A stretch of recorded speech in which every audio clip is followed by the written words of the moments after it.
Você sabe o que é varicocele? A doença está presente em 15% da população em geral, adultos e adolescentes, e em 35% dos homens com infertilidade. Muito se fala sobre a infertilidade feminina e pouco se conhece sobre as causas da infertilidade masculina. Agora nós vamos tirar as nossas dúvidas sobre o assunto com o ginecologista, especialista em reprodução humana, o doutor Evangelista Torquato. Seja bem-vindo ao programa, doutor. Tudo bem? Tudo ótimo. O que é varicocele, para começar? Bom, vamos tentar inicialmente conceituar o que é essa patologia. O que é varicocele? Bom, todos nós temos veias em todas as partes do nosso corpo. E existem as veias do testículo, as chamadas veias testiculares. Muito bem, o que faz a veia? A veia pega o sangue de retorno e leva para o coração. O coração oxigena através do pulmão e manda o sangue pelas artérias. Então tem veia e artéria. A artéria leva o sangue oxigenado, rico em nutrientes. E a veia pega este sangue, que é mais rico em toxinas, um sangue com pouco oxigênio. Então as veias testiculares fazem o mesmo papel de toda veia. Pegam este sangue mais cheio de toxinas e leva para o coração. Desculpa, e leva para ser drenado para as veias renais. É isso que elas fazem. E o que é a varicocele? A varicocele é a veia testicular doente. Ora, se a veia faz o transporte desse sangue para esse sangue ficar mais limpo, se esta veia está doente, ela não faz esse transporte direito. Então o que acontece com a varicocele? Sangue mais rico em toxinas fica banhando o testículo. Esse é o diagnóstico, digamos assim, o conceito da varicocele.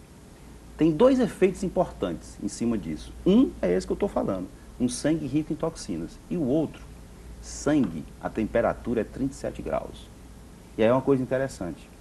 Quando nós homens, estamos dentro da barriga da nossa mãe, ao longo da nossa formação, os nossos testículos estão dentro da nossa barriga também. E eles vêm descendo bem devagarzinho, até que eles chegam ao saco escrotal. Sabe por quê?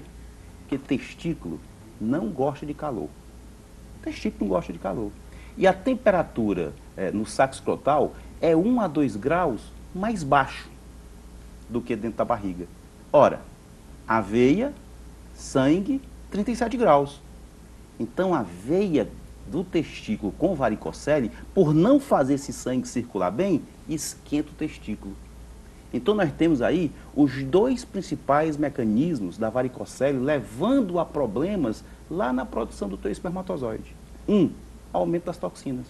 2, aumento da temperatura. E aí isso compromete a produção. O que é a varicocele? A varicocele é uma varize. Essas varizes que a gente vê em perna de mulher. A mesma coisa. Esta varize não leva o sangue. Esta varize fica mais estagnada. Dois efeitos. Aumento das toxinas, aumento da temperatura corporal. O que é que acontece? A espermatogênese. O que é a espermatogênese? É a produção de espermatozoide pelo testículo. Ela não ocorre, em uma boa parte das vezes, de forma eficiente.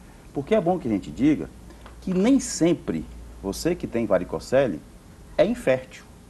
Até 15% dos homens com varicocele são férteis, engravidam normalmente. Agora, uma outra parcela de homens com varicocele tem sim problemas na espermatogênese. Então a gente precisa também colocar isso de uma forma clara para você que agora está... eu tenho varicocele, tenho 2 filhos. É verdade.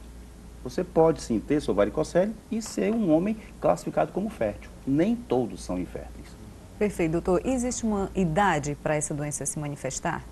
Bom, nós temos o conceito de que a varize, né, eu estou falando aqui da varize, ela é uma doença mais de causa genética. Então, se você tem varicocele, você pode observar pessoas na sua família, homens, tios, primos, pais, avós, ou mulheres com mais varizes. Então, se existe uma base genética, ela pode se originar desde o início. O grande problema é que, assim, adolescentes, 15, 16, 17, 18 anos, não têm o costume de analisar, de observar o testículo, porque muitas vezes nós mesmos damos diagnóstico, nós mesmos, homens, sem precisar de nenhum conhecimento, já a gente entra um pouco na parte de diagnóstico. Basta observar que nós vamos ver, muitas vezes, as veias sobressaltadas ali perto da base do testículo, perto da base do pênis. Elas ficam bem sobressaltadas. Então você tomando um banho um pouco mais aquecido, afasta um pouco a base do pênis, você pode conseguir ver essas veias bem sobressaltadas. Isso aqui é varicocele. O diagnóstico é visual muitas vezes. Você mesmo pode desconfiar disso. Então, este adolescente, ele deve ficar alerta. Mas não só adolescente. Você que está tentando engravidar. Faz uma observação visual. Porque muitas vezes o diagnóstico está ali na sua cara, ali em frente a você. E você não percebe. E você não percebe. Doutor? Porque a varicocele dá muito pouco sintoma. Dor testicular, isso é muito pouco. Poucas vezes ela causa isso. O que ela causa substancialmente é a infertilidade. E a infertilidade tu só vai perceber quando tu for tentar. E isso às vezes demora anos. O que acontece com esses anos? A varicocele pode ir piorando. A varicocele tem graus. Vamos lá. O grau 1, aquela varicocele, vamos começar pelo grau 3, que fica mais fácil a compreensão. Grau 3 é a varicocele que eu olho e vejo. Basta olhar. Ela está lá, as veias sobressaltadas. Esse diagnóstico até o leigo pode dar. O grau 2, eu não consigo ver, mas eu palpo. Daí a importância da avaliação do urologista. Eu palpo a varicocele. E o grau 1, eu olho, não vejo, eu palpo e não consigo palpar, mas quando eu peço para o homem fazer um esforço chamado manobra de Valsalva, você bota a boca aqui e sopra, impedindo que o ar saia. O que vai acontecer? A pressão abdominal aumenta. E isso torna a varicocele palpável. Isso é o grau 1. Então nós temos grau 3, mais severa. Grau 2 e grau 1. Qual é a que mais preocupa? Grau 3 e grau 2. Qual é a importância disso? É que ela pode ir progredindo. Daí porque este exame precoce no teu adolescente, este exame em você que está tentando engravidar. Daí por quê? Porque o diagnóstico é essencialmente clínico. O que é um diagnóstico clínico? Depende da mão do médico. E como é o tratamento, doutor? Bom, o tratamento da varicocele, a primeira coisa que a gente tem que categorizar é uma varicocele associada à infertilidade. Esse é o primeiro ponto. O primeiro ponto seria esse. O tratamento, de uma forma geral, a gente pode dizer que ele é o cirúrgico. Ou seja, nós temos que retirar aquelas veias varicosas que estão tornando o testículo uma verdadeira fornalha. Temos que retirar aquilo ali. Isso é um procedimento cirúrgico, relativamente simples. Não é um procedimento que eu tenha que entrar na barriga. É um procedimento de duração de aproximadamente 30 a 45 minutos. Um procedimento que você passa o dia no hospital, notícia, vai para casa, tem um repouso aí de 7 a 10 dias. Só que esse tratamento, nem sempre o homem quer. Nem sempre o homem quer. Então nós tentamos também alguns tratamentos medicamentosos. O que eu falei das toxinas? Havia um aumento nas toxinas. O que são essas toxinas? Qual é o nome dela? Radicais livres. O que o radical livre faz? Quebra o DNA do espermatozoide. Toda célula tem um DNA, molécula da vida. Pois bem, o espermatozoide, quando está num regime de altas concentrações de radicais livres, tem o seu DNA mais quebrado. Aí ele não forma um embrião bom. Ou ele nem engravida. Às vezes engravida e aborta. Então, o que a gente pode pensar também para esse homem? O uso de antioxidantes. Antioxidantes para combater os radicais livres. Tratamento medicamentoso. Então, eu falei aqui de 2 tratamentos. Tratamento medicamentoso, tratamento cirúrgico. E o terceiro tratamento é onde nós entramos. Onde é que nós entramos? Com as técnicas de reprodução assistida. Inseminação ou fertilização. Então, isso seria o tripé, né, para a gente poder montar a base do tratamento desse paciente. Só que a gente não pode olhar só para o homem. Quer ver como não pode? Eu vou pegar um homem com 42 anos, eu vou pegar um homem com varicocele casado com uma mulher de 43 anos. 43 anos, as portas da tua fertilidade estão se fechando, mas fechando com cadeado. Não posso perder tempo. Então, se eu for operar um homem desse, para eu dizer que esta varicocele que ele tem e a correção cirúrgica dela falhou, eu preciso de 1 ano. Eu opero hoje, agosto de 2014, eu vou esperar até agosto de 2015 para eu dizer, de fato a cirurgia não serviu. A mulher está com 44. Então eu não posso olhar só para o homem. Eu tenho que também olhar a mulher. Ou seja, é uma avaliação um pouco mais complexa. Requer, principalmente, pitada de bom senso. Isso basta. Basta ter um pouco de bom senso. Para entender que aquele casal, o casal é mais novo, mulher tem menos de 30 anos, mulher está toda normal, ovula, trompa boa, não tem endometriose e o homem tem varicocele. Aí você pede o espermograma desse homem, está alterado. Opere. Opere, sabe por quê? Porque eu posso perder tempo com essa mulher. Tem 30 anos, não tem problema nenhum ela esperar 1 ano, 1 ano e meio, 2 anos. Já que o único fator identificável foi a varicocele. Quer ver uma outra situação? Eu vou opero o homem. Aí a mulher, eu não investigo as trompas delas e as trompas delas estão obstruídas. Ó, operei, mas o sêmen não vai conseguir chegar lá. Então, esta avaliação tem que ser completa, full. Tem que ser feita do casal, né? Do casal. Isso a gente bate o tempo todo. A investigação é do casal com dificuldades para engravidar. Não é só de um lado, nem é só do outro. Perfeito, doutor. E quais são, assim, digamos, as formas de se chegar a esse diagnóstico? Qual é a orientação que o senhor pode dar para quem está em casa nos assistindo, que percebe, né, no pênis, na base do pênis, aquela veia mais protuberante, né? Qual médico que ele deve procurar? Como é que ele deve chegar ao fechamento desse diagnóstico? Bom, a primeira coisa que eu estou te colocando é exatamente isso. Teu adolescente que está aí na tua casa contigo. Eu sei que é um pouquinho mais complicado o adolescente querer isso, mas então orienta ele. Observar se tem essas veias salientes na base do testículo. Primeiro ponto, porque se você diagnostica eu posso dar um exemplo muito claro. A filha da minha secretária levou o garoto dela lá, de 11, 12 anos, mas com varicocele visível. Mas visível mesmo, que até assustava um pouco. Ele já foi operado, esse garoto, com idade tão precoce. Porque o bacana é se resolver o problema o quanto antes, né? Claro, a prevenção. Então, se você consegue fazer isso com o seu adolescente, faça.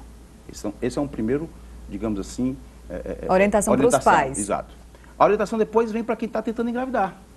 Pronto. Né? Você pode dar esse diagnóstico, mas o ideal é que você procure um serviço médico voltado para a área de reprodução, e aí nós temos urologistas voltados na área de reprodução, ginecologistas voltados na área de reprodução, que possam te orientar com muito mais qualidade. Porque ele vai fazer um exame clínico, e o exame clínico vai dizer se você tem ou não tem varicocele. Tem a varicocele grau 3, aquela que você vê, não precisa de mais nada. A grau 2, que você não vê, mas que você palpa. Essas duas são importantes. E você não sabe palpar. Nós temos que ir a um urologista. Ou procurar um serviço de reprodução com um ginecologista que tem o seu urologista de apoio para chegar a esse diagnóstico. A ultrassonografia do testículo, ela é um método que não deva ser, eu vou explicar isso bem direitinho. A varicocele só tem importância se for esta varicocele palpável. A varicocele que só dá no ultrassom, mas o médico urologista não palpa, esta varicocele não tem importância. Ela não deixa o homem infértil, como é que ela se compromete chama? a produção de espermatozoides. Como é que ela se chama? Varicocele subclínica. O que é a varicocele subclínica? É aquela que só aparece no ultrassom, mas aí a pessoa vai no urologista e não tem. Essa você não opera. Não precisa operar. Isso está confirmado no mundo. Nós só temos um trabalho no mundo dizendo que deve operar. Todos os outros foram contra, porque não melhorou a fertilidade desse homem. Quando a varicocele é clínica e ele faz um espermograma e está alterado em 1 ou 2 parâmetros, existe indicação cirúrgica, desde que eu olhe para a mulher. Não posso ter esse juízo apenas olhando para o homem. Eu tenho que entender que ali está um casal. Perfeitamente. E doutor, existe uma idade em que isso se manifesta com mais frequência, ou como o senhor já até me adiantou um pouco, muitas vezes o senhor disse que citou o exemplo do adolescente de 11 anos que já tinha de forma muito visível, que a própria mãe já conseguiu identificar. Mas há casos em que isso só se manifesta lá na frente, com 30, 35 anos no homem? Olha que interessante, que aí a gente entra noutra parte dessa nossa conversa. Olha que interessante. Desculpe, só mais uma intervenção, porque muitas vezes o homem pode ter sido pai, digamos, aos 20 anos, e quando ele está com 35, 40 anos, que ele deseja ser pai novamente, ele pode se deparar com uma dificuldade. Então, ele pode ter tido uma varicocele nível 1 lá no passado, que não o impediu de engravidar, mas lá nos 40 anos, essa doença ter se agravado e ser a causa da dificuldade desse casal engravidar? Olha que interessante os pontos que você colocou agora. Bora começar lá do início. Homens de 15 anos. Qual é a chance que você tem de ter varicocele? 1%. Homens de 60 anos, 40%. Olha o que a idade faz aí com a prevalência, com a incidência da varicocele. Aumenta dramaticamente a idade. Então, o que você está colocando é muitíssimo correto. No passado, eu engravidei. Quando eu não tinha varicocele, ou uma varicocele subclínica, ou uma varicocele grau 1, esta varicocele teve uma progressão, ela tornou-se uma grau 3, eu fui tentar engravidar novamente e não mais consegui. Pois é, porque como esse homem que eu estou citando o exemplo já foi pai lá atrás, esse casal deve atribuir somente à mulher o problema de não conseguir engravidar, né? Porque normalmente a gente, assim, em geral, as pessoas só olham para o problema feminino, né, doutor? É mais comum investigar primeiro a mulher. E principalmente quando no passado esse homem já foi pai, né? Então a gente deixa esse alerta aí bem importante para quem nos acompanha agora, né? Eu te diria assim, com muita propriedade, eu estou há 20 anos nessa caminhada, lidando com casais, e eu posso dizer que, assim, que eu tenho duas metades desses 20 anos, 10 anos, 10 anos. Meus 10 anos, praticamente, só a mulher ia no consultório. Mas hoje, eu preciso parabenizar os homens, preciso mesmo, porque na imensa maioria das vezes, ele está presente. E não é hoje tão incomum, lá no meu consultório, a primeira consulta, está marcado lá o nome de um homem. Então isso é digno da gente louvar, da gente parabenizar, porque para nós homens mesmo, há uma dificuldade maior de a gente aceitar isso.